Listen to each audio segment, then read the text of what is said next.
Hello guys, నమస్తే. Welcome to our channel Seetarama Telugu vlogs. I hope మీరందరూ చాలా బాగున్నారనుకుంటున్నాను. ఈరోజు ఒక మంచి రెసిపీతో మీ ముందుకొచ్చాను. ఒక్కసారి టేస్ట్ చూస్తే వారానికి ఒక్కసారిన ప్రిపేర్ చేసుకొని తినాలనిపిస్తుందండి. Simple and easy tasty recipe ఇది. సాధారణంగా ఆషాఢంలో ఆకలి ఎక్కువ వేస్తుంది అంటారు కదా. వర్షం బయట పడుతుంటుంటే ఏదో ఒక వెరైటీ వేడివేడిగా చేసి పెట్టొచ్చు కదా అని ఇంట్లో అడిగే వాళ్ళే ఉంటారు.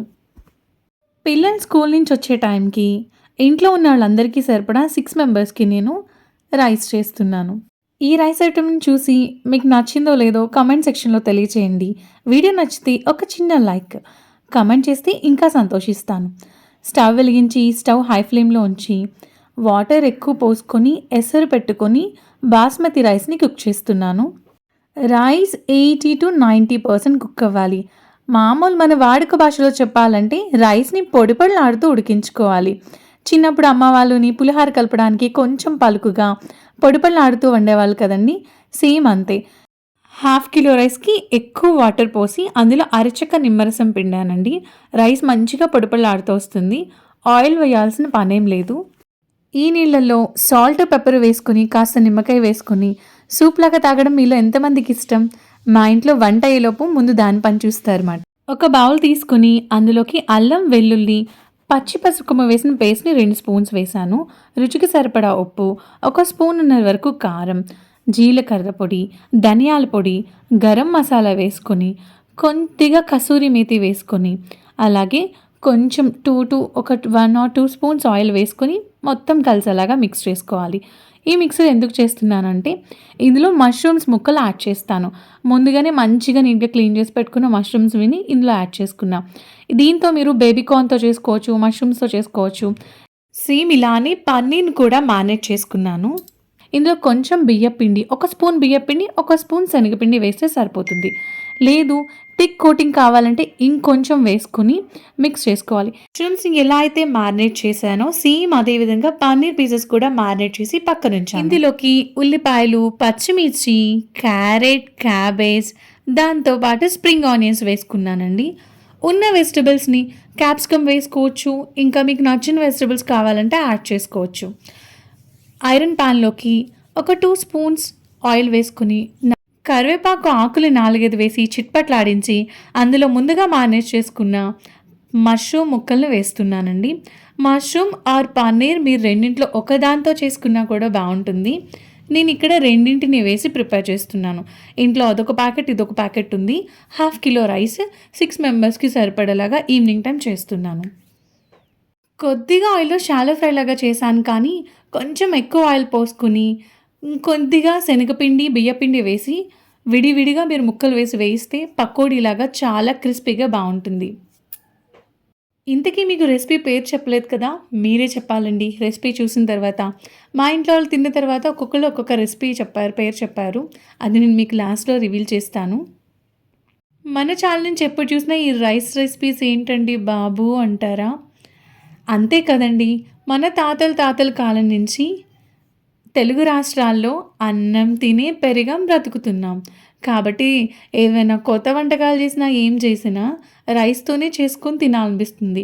తినేది కొద్దిగా అయినా, గుప్పెడైనా సరే అన్నం వండుకొని తింటే కలిగే సంతృప్తే వేరండి.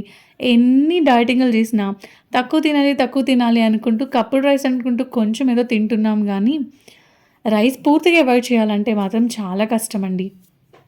మష్రూమ్స్‌ని ఎలా అయితే ఫ్రై చేశానో పన్నీర్‌ని కూడా. మష్రూమ్‌లో అయితే వాటర్ ఉంటుంది కాబట్టి అది తిగ్గా అతుక్కున్నట్టు అయిపోయింది. పన్నీర్ పీసెస్ అనుకోండి చక్కగా పాన్‌లో ఒక్కొక్కటి విడివిడిగా అటు ఇటు షాలో ఫ్రై చేస్తే మంచిగా విడివిడిగా పొడి పొడిలాడుతూ వేగిపోయాయి. పన్నీర్ పీసెస్ ఫినిషింగ్ టచ్‌లో ఉన్నాయి. ఆల్మోస్ట్ ఆల్ ఇది అయిపోయినట్టేనండి. ఈ లోపల పక్కన విడిగా ఖాళీగా వేగుతుందని చెప్పి పెద్ద బాణీలు వేశాను. ఇందులోకి కొద్దిగా ఆయిల్ వేసి, కరివేపాకు వేసి అది చిటపట్లాడిన తర్వాత ఉల్లిపాయలు, పచ్చిమిర్చి, క్యారెట్, క్యాబేజ్ మంచిగా ఫ్రై చేసుకోవాలి. ఇప్పుడు ఉల్లిపాయల్లో నీరుల్లిపాయలు వస్తున్నాయి కదండీ! అందుకే ఉల్లిపాయలు వేగుతున్నప్పుడు ముందే సాల్ట్ వేయడం లేదు. ఉల్లిపాయలు కాస్త వేగిన తర్వాత వెజిటబుల్స్ అన్నీ ఇంకొంచెం ఫ్రై అయిన తర్వాత అప్పుడు సాల్ట్ వేస్తే బావుంటుంది. లేదంటే ఉల్లిపాయలన్నీ ముద్దలాగా అయిపోతున్నాయండి. మూత పెట్టకుండానే వేయించుకోవాలి. ఇలా వేగిన తర్వాత ఇందులోకి అల్లం వెల్లుల్లి పేస్ట్ ఒక 2 స్పూన్స్‌ని యాడ్ చేస్తున్నాను. ఇందులో కూడా పచ్చి పసుపు కొమ్ము వేసి మిక్స్ చేసుకున్నదే అల్లం వెల్లుల్లి పేస్ట్. పచ్చి పసుపు కొమ్ము చాలా మంచిదండి. పసుపు మనకి ప్రాసెస్ జరిగింది బయట అమ్ముతుంది. అది ప్యాకెట్‌లో కొని తెచ్చుకునో, లేదంటే ఊళ్ళో ఉన్నప్పుడు అమ్మ వాళ్ళు చేసి పెడితే అది తెచ్చుకునో వాడుకుంటాం. పచ్చి పసుపు కొమ్ము దొరికిన సీజన్ అంతా మాత్రం వీలైతే గనక దొరికితే ఖచ్చితంగా చేసుకొని ఇలా యూజ్ చేయండి. మంచిగా ఫ్లేవర్‌తో పాటు, టేస్ట్‌తో పాటు హెల్తీ కూడా. ఇందులోకి ఉప్పు, కారం, పసుపు, కొద్దిగా జీలకర్ర పొడి, ధనియాల పొడి, పెప్పర్, కొద్దిగా గరం మసాలా వేసుకోవాలి. మసాలాలన్నీ పట్టిన తర్వాత కొద్దిగా అందులోకి స్ప్రింగ్ ఆనియన్స్ వేసుకుని దానిపైన రైస్‌ని వేసుకోవాలి. రైస్ ఇలా మంచిగా పొడి ఉంటే టేస్ట్ అండ్ టెక్స్చర్ కూడా చాలా బావుంటుంది.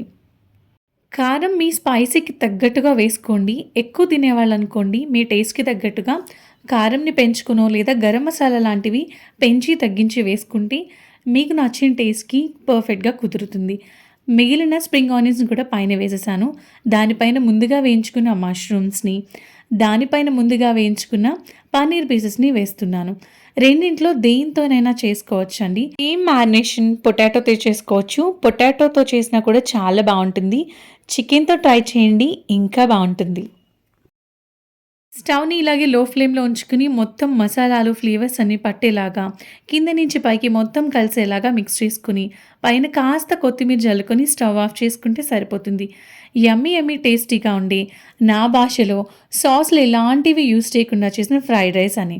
ఇలా చేసి ఇంట్లో పెడితే ఇది పులావ్‌కి, ఫ్రైడ్ రైస్‌కి మధ్యలో ఉంది అన్నారు. స్ట్రీట్ స్టైల్ ఫ్రైడ్ రైస్ అయితే ఏదో మిస్ అయింది అన్నారు. స్ట్రీట్ స్టైల్ ఫ్రైడ్ రైస్ అయితే సాసులు మిస్ అవుతాయి. రెస్టారెంట్ స్టైల్ అయితే ఓన్లీ పెప్పర్ ఏసి చేస్తారు. ఇది హోమ్ స్టైల్ అండి. కాబట్టి అటు పెప్పర్‌తోని కాకుండా, ఇటు సాసులు లేకుండా ఇలా మిక్స్ చేశాను. పోనీ దీన్ని పులావ్ అని పేరు పెడదామంటే ఫస్ట్ ఆయిల్ వేసినప్పుడు గరం మసాలా దినుసులు వేసి కాస్త చిట్పట్లాడించామనుకోండి పులావ్ అనుకోవచ్చు. బట్ పేరు ఏదైనా సరే టేస్ట్ మాత్రం నిజంగా చాలా బావుంది. ముందు ఇంట్లో వాళ్ళకి వడ్డిచ్చేసాను. వాళ్ళు తింటూ కూడా రకరకాల పేర్లు పెడుతున్నా టేస్ట్ చాలా బావుంది అని చెప్పారు. నేను కూడా టేస్ట్ చేశాను. నిజంగా బావుంది. నచ్చితే తప్పకుండా ట్రై చేయండి. Thank you.